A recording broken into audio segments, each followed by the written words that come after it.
नमस्कार. काल मी इडल्या केल्या होत्या, त्या जास्त झाल्या, त्या उरल्या.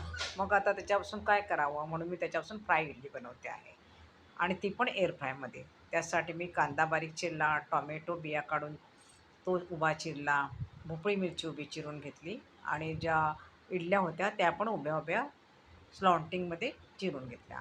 नंतर मी मीठ टाकलं. मीठ नंतर आपल्याला मसाला, गरम मसाला. आता आपण गरम मसाला टाकूया. हे बघा, ही गरम मसाला पण आपण टाकून घेऊया. थोडीशी काळी मिरी पावडर आणि तेल 2 चमचे. असं हे सगळं आपण त्याच्यात मिक्स करायचं आहे. आपणा सर्वांस नम्र विनंती आहे की आपण रश्मीजीत किचन चॅनलवर नवीन असाल तर सबस्क्राईब करा, लाईक करा, कमेंट करा आणि बेल आयकॉनचं बटन दाबायला विसरू नका. आता 170 डिग्रीवर आपल्याला हे 15 मिनिटासाठी लावायचं आहे. हे बघा, अशा प्रकारे आपण लावून घेतलं.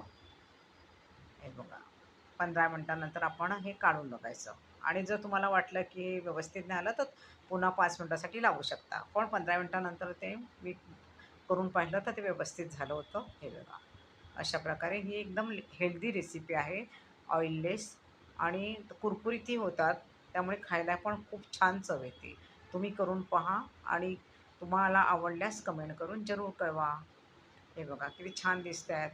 ऑइलही अजिबात दिसत नाही आणि कुरकुरीत झाले आहे. मस्त खा, स्वस्त रहा. धन्यवाद.